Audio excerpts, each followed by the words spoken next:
Olá, senhoras e senhores. Estamos em mais uma videoaula, dando prosseguimento à segunda unidade. E hoje nós vamos comentar sobre o princípio de Fermat. Esse princípio ele é um princípio que, digamos assim, explica as leis da ótica geométrica. Através desse princípio, por exemplo, é possível explicar a lei da reflexão e a lei da refração. Ele é um princípio, como vocês vão ver, porque foi anunciado pelo Fermat sem uma base teórica, digamos assim, né? Sem que seja demonstrado por outra fórmula. Ele foi um anúncio do Fermat, e através desse anúncio é que é possível provar as leis da ótica geométrica, assim como são os princípios de Newton, né, que são as chamadas leis de Newton. Muito bem, o que é que diz o princípio de Fermat? Diz o seguinte: a trajetória seguida pela luz viajando de um ponto a outro é tal que o tempo de viagem é mínimo. Isto é, a luz percorre a trajetória mais rápida. Então veja bem, se a luz sai de um ponto para um outro, ela sempre vai percorrer aquela trajetória que proporcione o menor tempo possível. Esse é o princípio de Fermat. Então, se uma luz sai de um ponto, bate no objeto e reflete, a trajetória que ela vai percorrer tem que ser aquela que otimize o tempo, que faça com que o tempo seja mínimo. Então, baseado nesse princípio, a gente pode demonstrar várias leis da ótica geométrica. Antes de fazer a demonstração, né, só mostrar para vocês aqui a figura do Fermat, Pierre de Fermat, que era um francês, nascido em 1601. É o mesmo do último teorema de Fermat, então ele era um matemático. E ele faleceu em 1665, a conta aqui é fácil, né? 64 anos de idade. Tá bom? Então esse foi o cara que anunciou esse princípio. Muito bem, vamos usar o princípio de Fermat para explicar a lei da reflexão, que é aquela que vocês conhecem, que o ângulo de incidência é igual ao ângulo de reflexão. Para isso, vamos considerar um ponto A, um objeto que emite luz, né? E essa luz bate em um espelho. Então aqui está um espelho. Essa luz bate num ponto P e reflete até um ponto B.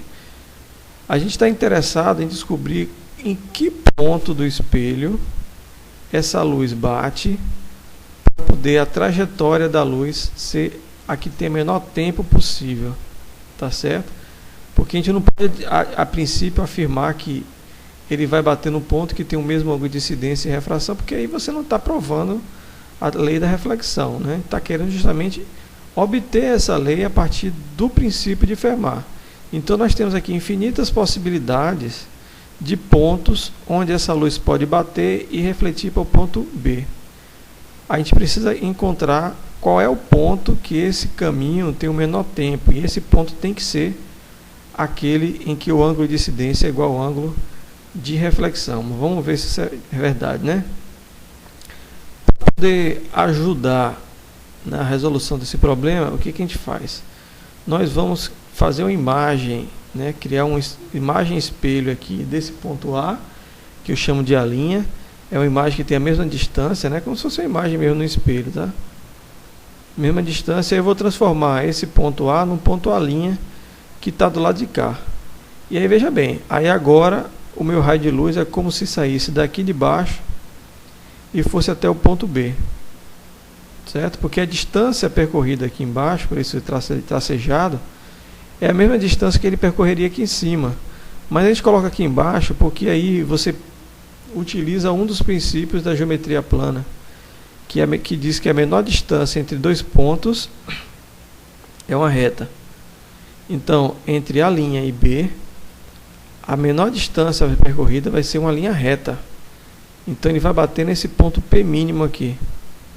E esse ponto P mínimo é justamente o que tem um ângulo de incidência igual ao ângulo de refração. Desculpa, de reflexão. Então, é uma explicação bem simples, né, baseada no princípio de Fermat, para explicar a lei da reflexão. Então a pergunta é: qual é o ponto P que minimiza a trajetória APB desse raio aqui? Então para isso a gente vai criar esse espelho aqui no ponto A, e aí a gente pode dizer que APB é mínimo quando a linha PB é uma reta, que é do próprio princípio aí da geometria plana, certo? Geometria euclidiana.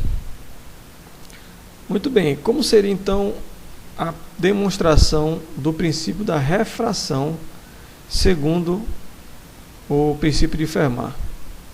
Então vejam bem, vamos fazer uma situação parecida. Eu tenho aqui um ponto A, onde emite raios de luz, e o ponto B é onde esses raios de luz se encontram. Nós temos aí infinitas possibilidades de sair do ponto A até o ponto B, passando pela interface. Só que uma dessas possibilidades é aquela que tem o tempo mínimo. Você pode imaginar, pessoal, é uma linha reta, né? Porque a reta é que tem a menor distância. Mas veja bem, nesse material cinza, aqui no meio cinza, que é um outro meio de propagação, a luz tem outra velocidade. Então, por exemplo, aqui, a gente pode supor que a velocidade da luz aqui é menor. Então, seria mais interessante para a luz se a trajetória percorrida dentro desse material cinza fosse uma trajetória menor, porque aí isso compensaria, né, com a maior distância percorrida aqui nesse primeiro meio de propagação que tem uma velocidade maior. Estão entendendo? Então, a gente diminuiria a distância percorrida no meio que tem índice de refração maior e compensaria essa diferença percorrendo o meio de propagação com velocidade maior, que seria aqui em cima. Então isso justificaria, por exemplo, a curvatura dos raios de luz quando atravessam o meio de propagação, certo? Bom, mas qual seria o valor exato desse ponto? Então, para isso a gente fez esse esqueminha aqui, ó, geométrico. Então ele sai do ponto A, passa pelo ponto P mínimo e atinge o ponto B. Então ele entra com o ângulo de incidência θ1 e atravessa com o ângulo de refração θ2. Percorre a distância L1 de A até o ponto mínimo e do ponto mínimo até o ponto B a distância L2.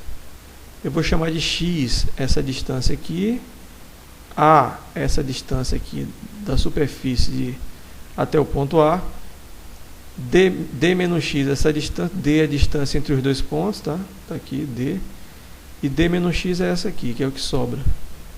Aqui é X, se aqui é D e aqui é X, então aqui é D menos X.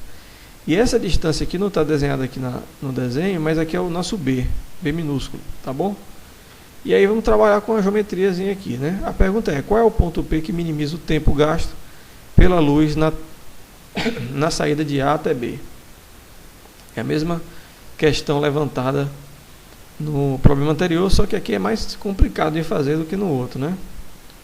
Então, muito bem, como eu quero saber o tempo mínimo, o ideal é que a gente calcule qual o tempo gasto pela luz e depois veja qual é a posição do P para que esse tempo seja mínimo.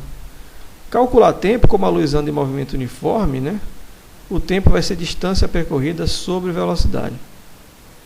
Então, eu vou ter a distância L1 dividido pela velocidade nesse meio 1, mais o tempo gasto aqui na segunda parte da trajetória, que é L2 dividido por V2, né? Distância L2 dividido pela velocidade no meio 2.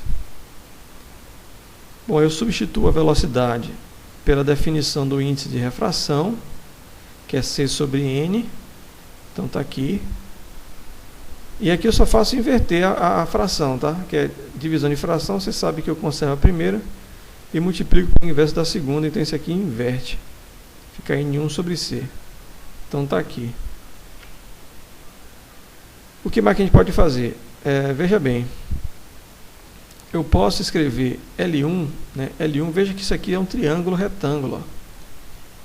Isso aqui é um triângulo retângulo. Então, esse L1 ele representa a hipotenusa desse triângulo retângulo. E pelo teorema de Pitágoras, vocês sabem que a hipotenusa ao quadrado é igual à soma do quadrado dos catetos. Então, A ao quadrado mais X ao quadrado é igual a L1 ao quadrado. Então, eu vou substituir L1 pela raiz quadrada de A ao quadrado mais X ao quadrado, né? Vou escrever L1 em função desse X aqui, que é o X que posiciona o ponto P, que eu estou interessado, E eu faço o mesmo para L2, né? Então está aqui, L2, só que eu vou usar esse triângulo aqui, ó, L2, esse aqui subindo, que é o nosso B, e esse cateto aqui menorzinho, que é D menos X. Então está aqui, ó, B ao quadrado mais D menos X ao quadrado. Bom, aí, vejam bem, eu tenho aqui uma relação entre tempo e a variável X. A depender da posição X que eu coloco o ponto P, né, substituindo aqui, eu vou saber qual é o tempo gasto pela luz. Então, como eu quero saber qual é o tempo mínimo, quero saber qual é o valor de X para que o tempo seja mínimo, eu vou usar uma derivada. Se eu derivar o tempo, a expressão do tempo, em relação a X e igualar a zero, isso aqui representa um ponto de mínimo ou de máximo, né? Mas a gente já pode saber de cara que é um ponto de mínimo. Isso aqui vem da teoria do cálculo, certo? Quando a derivada vale zero, significa que a minha função atinge um ponto extremo, ou máximo ou mínimo. Para você saber se é ponto de máximo ou mínimo, você tem que calcular a segunda derivada, tá certo? Mas aqui de cara a gente sabe que seria um ponto de mínimo, pelo esquema do desenho aqui, pelo problema físico em si. Então eu vou derivar essa função em relação a x e vou igualar a zero. Então tá aí, ó. Parece complicado, mas a derivada não é difícil não. N1 sobre C é constante. Isso aqui vai dar derivada, vai ter que usar a regra da cadeia, né? Da derivada disso aqui dá 1 sobre 2 vezes 1 sobre a raiz disso aqui, vezes a derivada do que está dentro da raiz, que é só 2x, né? Porque a ao quadrado a derivada é zero e a derivada de x ao quadrado é 2x. Então está aqui. A mesma coisa aqui, ó. Eu boto n2 sobre c para fora da derivada e eu tenho que derivar primeiro a raiz quadrada, que dá 1 sobre 2 multiplicado 1 sobre a raiz quadrada, né? Que é o termo que fica aqui, esse denominador. Aqui isso aqui está errado, isso aqui é D, viu gente? D. E a derivada do que está aqui dentro, em relação a x, que vai ser 2 vezes D menos x, vezes a derivada do que está aqui dentro, que é menos 1. Por isso que aparece o menos aqui, certo? Por isso que aparece o menos. Se vocês tiverem dúvida nessa derivada, postem na plataforma que a gente tenta fazer com um pouco mais de calma, né? Mas ainda não é difícil não. Tentem fazer primeiro, depois vocês perguntam. Bom, e aí o que é que acontece? Eu posso relacionar esses coeficientes, esses denominadores aqui, através do seno e do cosseno do ângulo. Veja que se o seno desse θ1, o seno é o cateto oposto, né? Se eu traçar um triângulo retângulo aqui, ó, o seno vai dar o cateto oposto, que é esse comprimento que é o meu x, dividido pela hipotenusa, que é a raiz quadrada de a ao quadrado mais x ao quadrado, tá aqui, ó. Então x sobre esse termo todo é o seno de θ1. Fazendo o mesmo raciocínio para o seno de θ2, que é o cateto oposto, né, que é d menos x, dividido pela hipotenusa, que está aqui, b ao quadrado menos mais d menos x ao quadrado. Então eu vou substituir aqui, ó, tá vendo? X aqui, ó, o seno de θ1 aparece aqui. Eu vou cortar esse 2 com esse 2, e esse x sobre a raiz aqui vira o seno de θ1. Corta esse 2 com esse 2, esse menos vem aqui para frente, e o que sobra vira seno de θ2. Então ficou bem mais simplificada a minha expressão. E aí, bom, eu posso cortar o c, né? Porque eu estou igualando a zero. E aí no final a gente encontra exatamente a nossa conhecida lei de Snell. Então vejam que o princípio de Fermat, né, parece ser meio esquisito assim, mas ele tem comprovado, né, que realmente funciona até agora, que na lei da reflexão e da refração, tá certo?